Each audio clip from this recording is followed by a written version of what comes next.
오늘은 사도행전 52번째 야고보의 문제 해결의 방법이란 말씀으로 은혜를 나누겠습니다.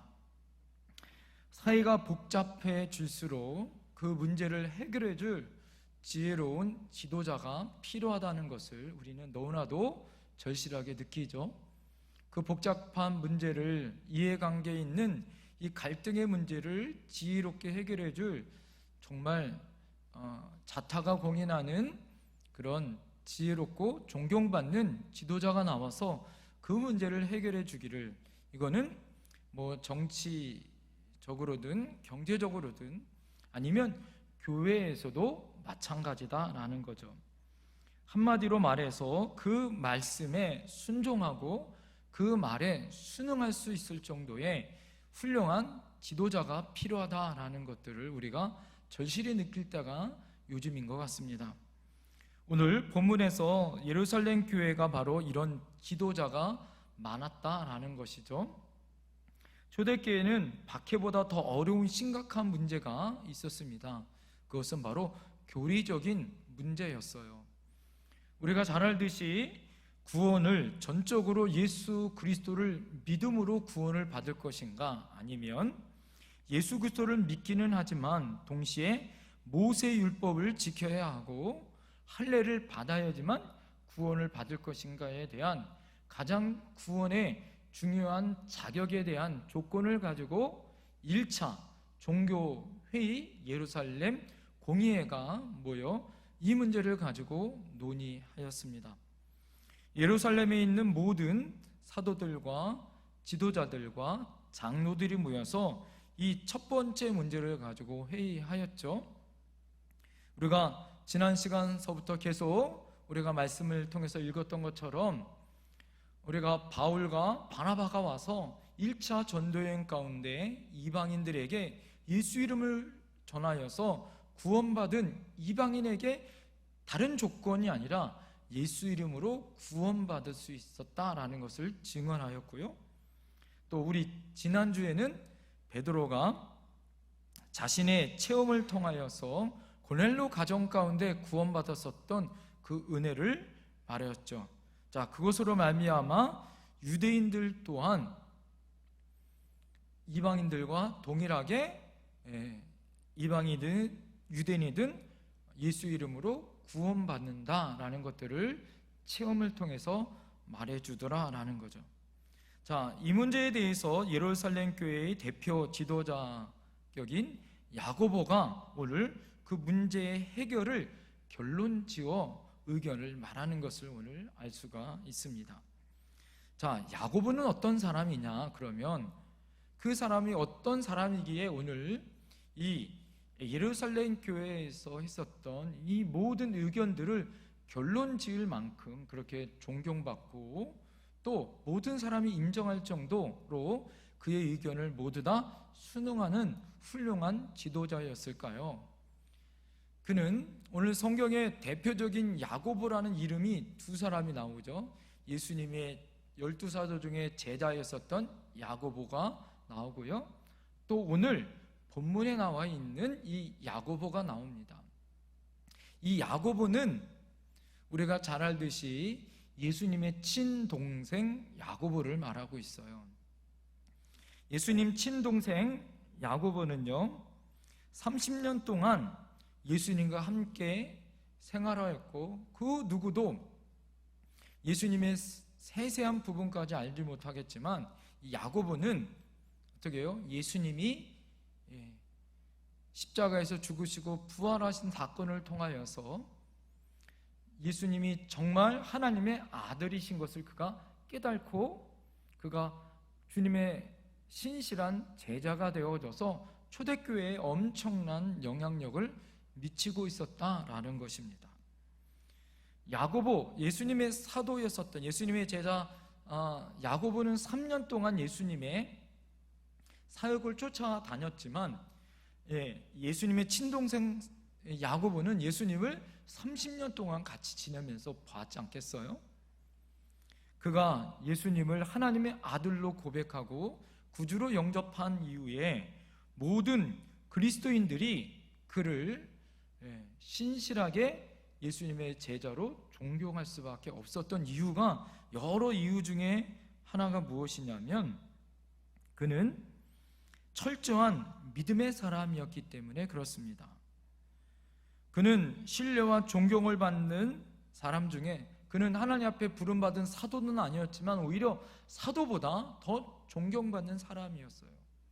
오히려 예루살렘 교회의 초대 감독과 같은 사람은 베드로인데, 오늘 본문에 보면 베드로의 의견보다 마지막에 이 야고보의 의견이 오히려 더 중요한 결론으로 작용하는 것을 보게 되어지면, 나중에 처음에는 이 예루살렘 교회가 베드로 중심으로 세워졌지만 그 다음에는 이 야고보 중심으로 이 예루살렘 교회가 그 지도자의 역량이 다시 세워지고 있다는 것을 우리가 알 수가 있습니다. 자, 야고보는 철저한 사람이었어요. 매우 철저한 사람이었습니다. 율법을 지키는데도 굉장히 철저했습니다. 율법을 지키는데 철저했었던 유대주의자들로부터, 그래서 그는 율법을 철저히 지키는 사람이었기 때문에 그는 신뢰받는 사람이었어요. 그뿐만 아니라 그는 기도의 사람이었습니다. 전설에 의하면 이 야고보는, 그의 야고보를 뭐라고 얘기하냐면 낙타 무릎의 사람이다 라고 말했다라는 거예요. 그 말은 무엇입니까? 낙타 무릎이 굳은 살이 배겨져 있다라는 거죠. 그래서 낙타는, 제가 언젠가 여러분 설교 말씀 전했잖아요.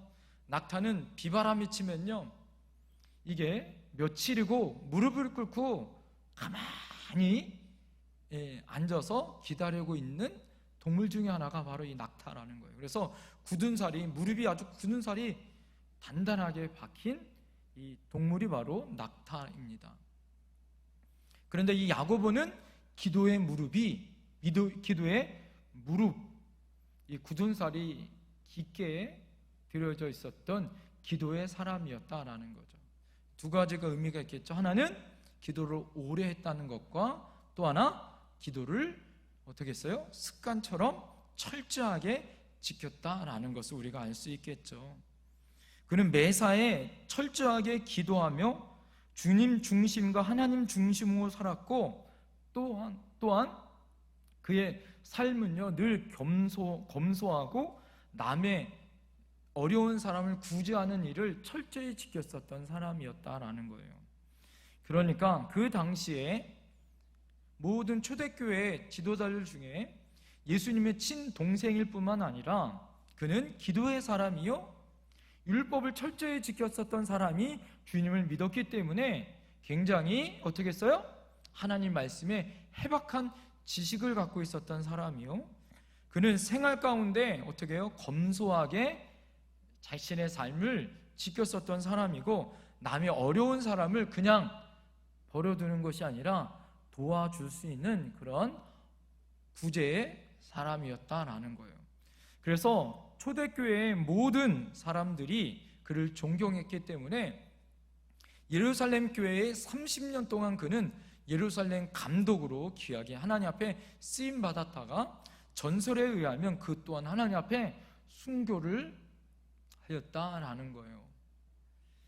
신약 성경에 여러분 야고보서는 예수님의 제자 야고보가 쓴 성경이 아니라 예수님의 친동생 야고보가 쓴 성경입니다. 야고보서의 우리가 주제는 여러분 뭔지 아시죠? 믿음이 있노라 하며 행함이 없으면 무슨 유익이 있으리요? 그 믿음이 능히 자기를 구원하겠느냐라고 반문하면서, 행함이 없는 믿음은 곧 무슨 믿음이다?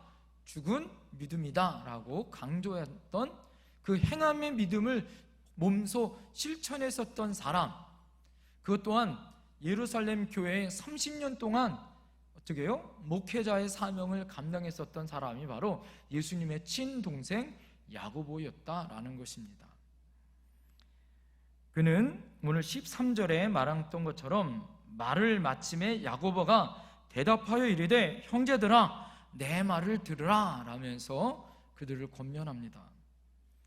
야고보는 다른 사람의 말을 끝까지 들어주는 인내의 사람이었어요. 먼저는 여러분 어떻게 해요?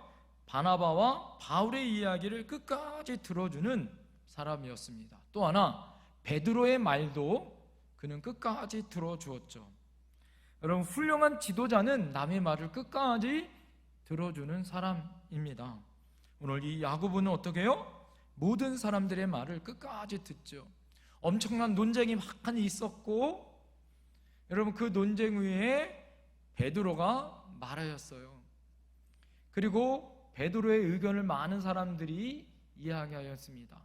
그런 다음에 오늘 야고보가 나서서 결론을 말하고 있어요.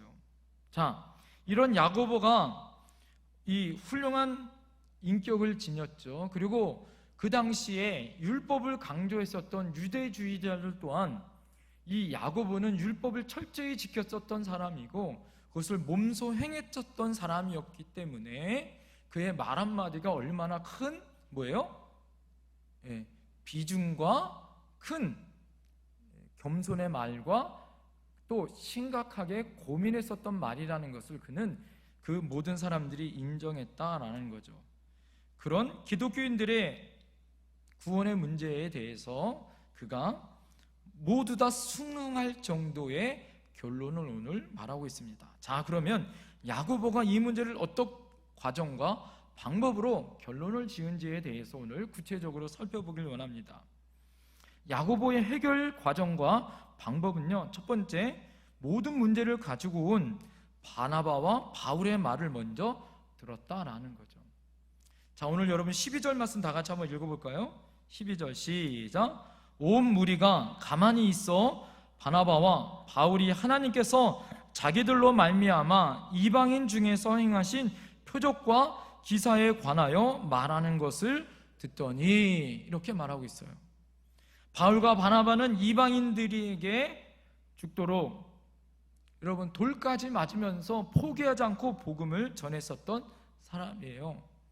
주님의 복음을 전하여 구원받도록 그 사명을 감당하였습니다.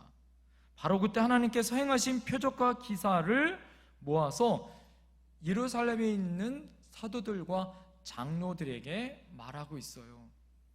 이 바울과 바나바의 주장은 무엇입니까? 굳이 다른 율법을 지키지 않아도 이방인에게는 구원의 역사심이 있더라라는 것을 주장하는 거였습니다.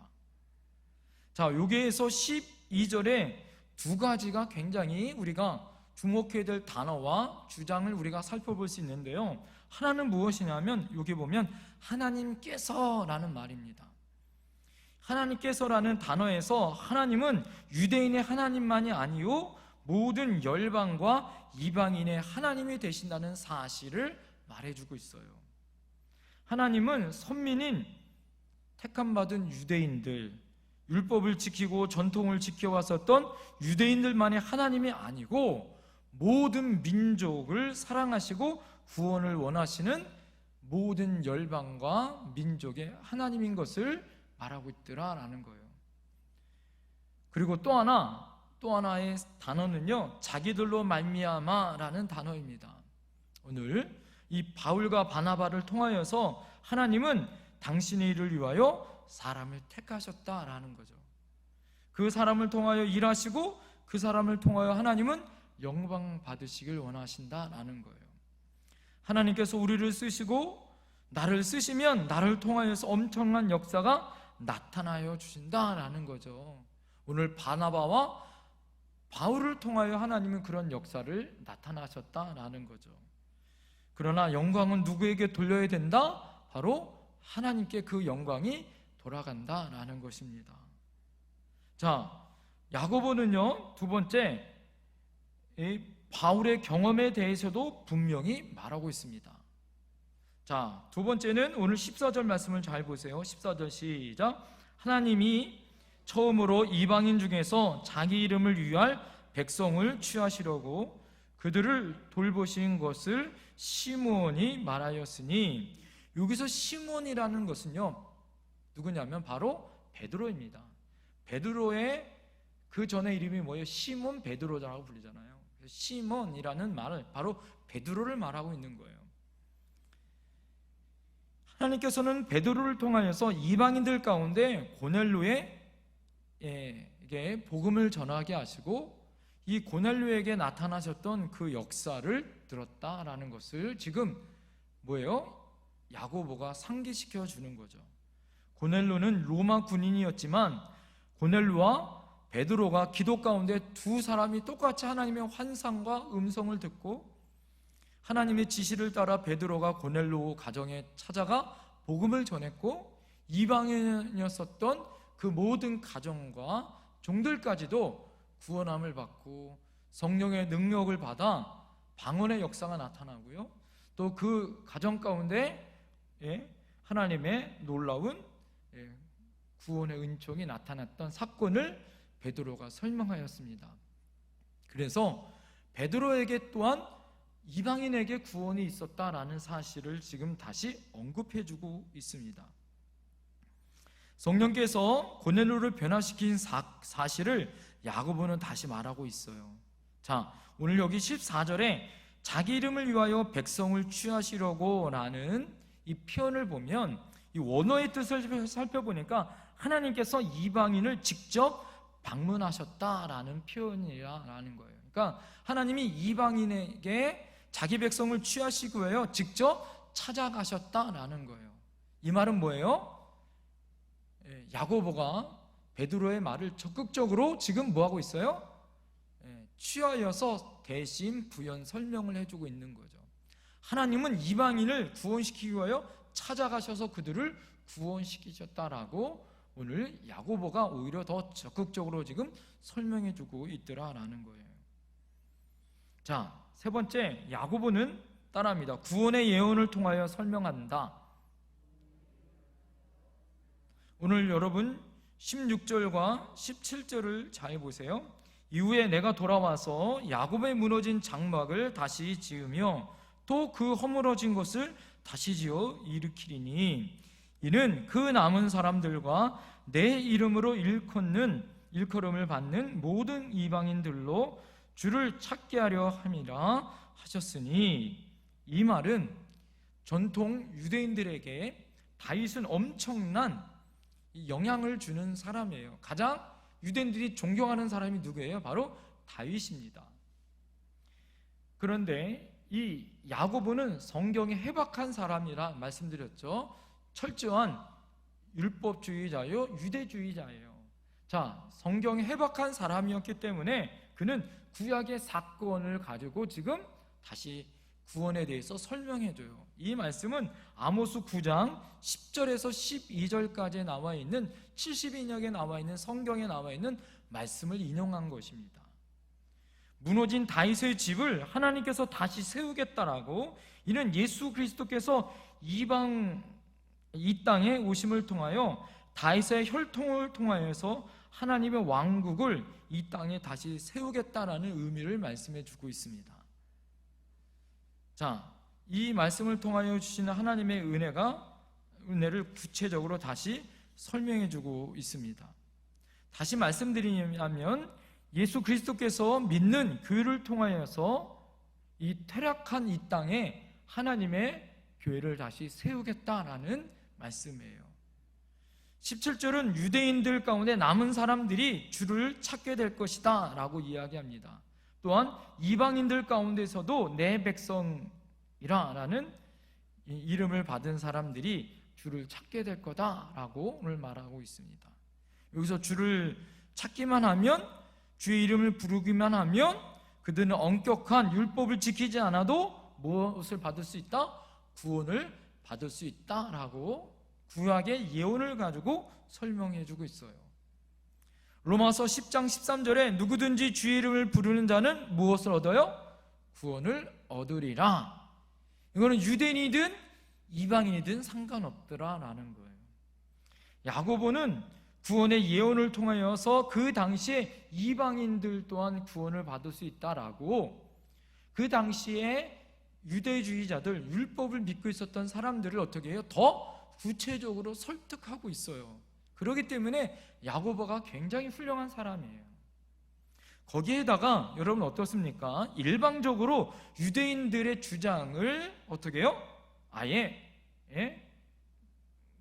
그렇게 무시하지도 않습니다. 그러면서 어떤 조건을 이야기하냐? 예수의 이름으로 구원을 받지만 그 다음에 그들이 지켜야 될 행함에 대한 말씀을 지켜요. 오늘 뭐라고 얘기합니까? 성령으로 구원받은 사람일지라도 율법을 지키고 할례받지 않는 사람일지라도 몇 가지를 지켜야 한다라고 겉면에 말을 해줘요. 자, 이것은 유대인들 중에 정말 중요시 생각하여지고, 여러분 어떻게 합니까? 이건 구원의 문제가 아니라 덕의 문제를 가지고서 오늘 권면해 주는 말씀이에요. 구원받은 하나님의 백성들은 어떻게 행함으로 그것을 지킬 수 있느냐에 대한 덕의 문제를 가지고 이야기해 줍니다. 자, 이것을 요구하는 것이 몇 가지가 있는데요. 오늘 여러분 21절을 보세요. 이에 예로부터 각 성에서 모세를 전하는 자가 있어 안식일마다 회당에서 그 글을 읽음이라 하더라. 이방인들이 지켜야 될 문제들을 가지고, 구원의 문제를 가지고 그 당시에 유대인들이 오해받지 않도록 유대인들이 회당에 모였기 때문에 이 이방인들의 구원의 문제를 이 유대주의자들의 입장에서 고려해서 회당에 모여서 지금 정해진 것들을 설명해 주어라라고 오늘 아주 절충안을 잘 입장을 이야기해 줍니다. 자, 그럴 때 지켜야 될 사항을 구체적으로 한번 살펴볼게요. 여러분 20절 말씀 한번 다 같이 한번 읽어보겠습니다. 20절 시작. 다만 우상의 더러운 것과 음행과 목매어 죽인 것과 피를 멀리하라고 편지하는 것이 옳으니. 자, 먼저 우상에게 바친 더러운 음식을 멀리하라 라고 얘기합니다. 우상의 제물을 먹지 말아라 라고 이야기합니다. 저희가 어릴 때 보면 우리가 제사 음식을 먹잖아요, 그죠? 제사 음식을 먹어야 오래 산다라는 우리나라 그렇게 어른들이 이렇게 어렸을 때 이야기 하지 않습니까? 제사 음식을 제사한 후에 사람들이 그것을 먹어요. 당시에 이방 사람들뿐만 아니라 그 이방 땅에 있었던 모든 사람들은요, 우상의 제물들을 먹어야 했습니다. 특별히 고기는 우상의 제물들이 통용되어져서 그것을 먹어야만 했더라라는 거예요. 우상에게 드려졌던 제물은요, 당시에 제사를 드리는 그 자리에서 소비가 되어졌다라는 거예요. 시장에서 다른 고기와 함께 팔리기도 하였고요. 야고보는 이런 고기를 제물로 먹지 않도록 요청했습니다. 왜 그랬냐면 그것을 우상의 제사를 드렸던 그것을 먹게 되어지면 우상 제물에 대해서 그것을 먹는 순간 어떻게 해요? 그때 당시에는 오히려 덕스럽지 않았다라고 이야기합니다. 이게 나중에는 또 바뀌어지게 되어지죠. 사도 바울이 우상 음식에 대한 것을 어떤 양심의 문제로 나중에 더 구체적으로 나중에 고린도 교회를 향하여 편지하면서 더 구체적으로 설명을 합니다. 그 전에 1차 공회 때는 이 우상의 제물에 대한 것들은 먹지 않는 것이 좋겠다. 이것이 덕의 문제였습니다. 또 하나는, 두 번째는 음행을 멀리하라라는 거였어요. 이 음행이라는 것은 여러 학자들의 다양한 의견 중에 여러 의견이 있지만 그 당시에는요, 이교 신전에서 행하였었던 신전 창기의 음행이 있었습니다. 그러니까 그 당시에는 아데미 신전이 풍요의 신이었던 아데미 신전뿐만 아니라 다이아나 신전 같은 그런 신전들에게 사람들이 신전에서 제사를 드리는 것이 보통이었어요. 그런데 그 신전에 제사 드리는 사제들은 여사제들이었다고 합니다. 이 다이아나 신전 같은 경우는 여사제가 3,000명 정도 됐다라는 거예요.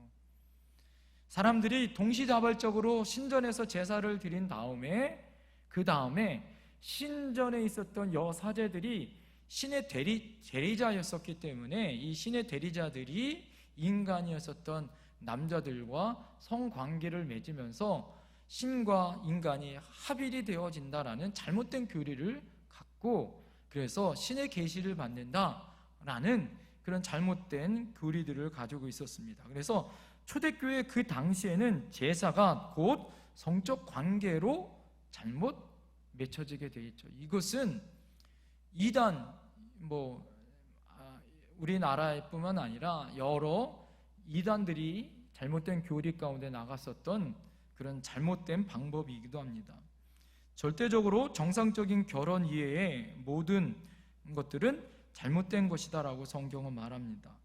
오늘 성경에는 음행을 멀리하라 라고 이야기하고 있고요. 세 번째는 목매어 죽인 것과 피를 멀리하라 라는 거예요. 목매어 죽인 것, 이것은 아직 피가 남아있는 고기와 피, 그것을 말할 뿐만 아니라 고기, 그 당시에 있었던 고기에 남아있는 피도 먹지 말라라는 이 계명이죠. 짐작컨대 유대인들은요, 이것을 아직 철저히 지켰다라는 거예요. 원래 여러분, 목을 매는 그런 우리나라에는 이 잘못된 게 있잖아요. 개를 이제 복날 때 개를 많이 잡잖아요.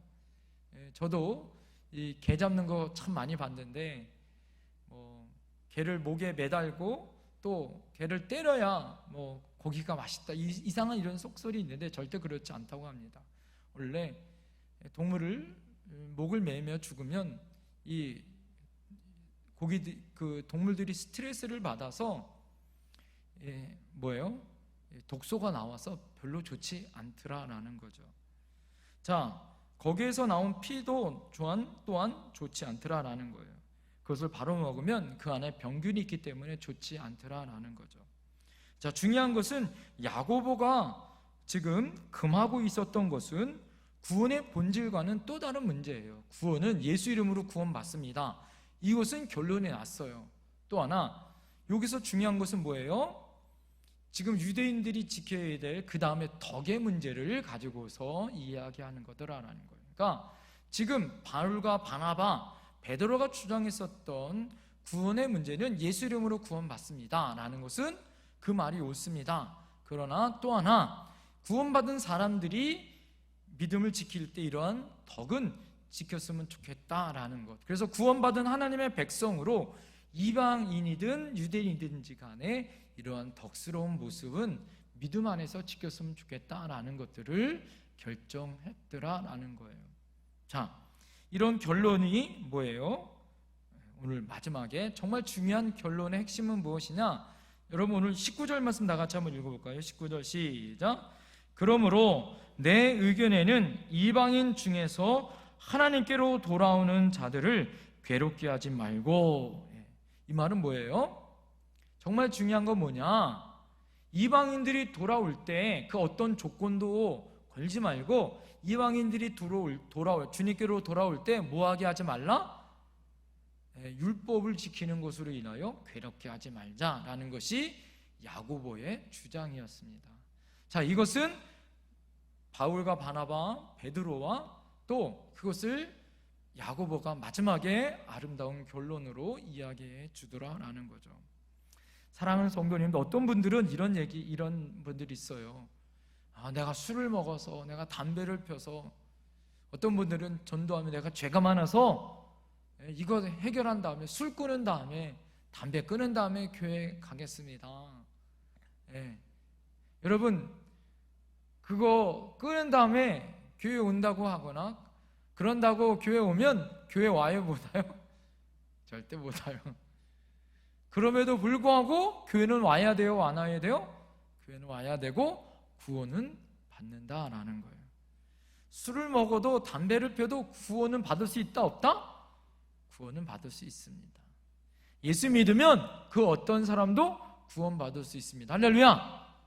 중요한 건 우리 삶이 어떻게 됩니까? 예수 믿게 되어지면 자연스럽게 그 문제는 해결되어 안 하게 되어져요? 해결되어지게 돼 있더라라는 것을 우리는 너무너무 잘 알고 있습니다. 누가복음에 보면 탕자의 비유에 탕자가 돌아갈 때, 아버지에게로 돌아갈 때 어떻게 해요? 나는 품꾼 하나로 돌아가겠다라는 마음을 가지고 돌아가요. 그렇지만 하나님 아버지는 성경에 오늘 뭐라고 얘기합니까? 아버지는 기다리는 아버지로, 그를 품꾼으로 기다리는 것이 아니라 다시 아들로 그를 회복해 주더라라는 거예요. 여러분, 이방인은 이방인들로 하나님 받아주지 않는 거예요. 이방인이 예수님을 나의 구주로 믿는 순간 그들이 이방인이건 어떠한 사람이건 장애인이건 구원받는 그 어떤 조건도 없습니다. 모두 다 하나님의 자녀로 구원받을 수 있는 거예요. 할렐루야. 그 믿음을 우리는 알아야 되는 거예요. 오늘 야고보 사도의 말씀처럼 이방인 중에서 하나님께 돌아오는 자에게 괴롭게 하지 말자. 여러분, 교회는 문턱이 낮아야 하는 거예요. 할렐루야. 누구나 교회에 와서 구원받을 수 있습니다. 누구나 구원받을 수 있는 것이어야 돼요.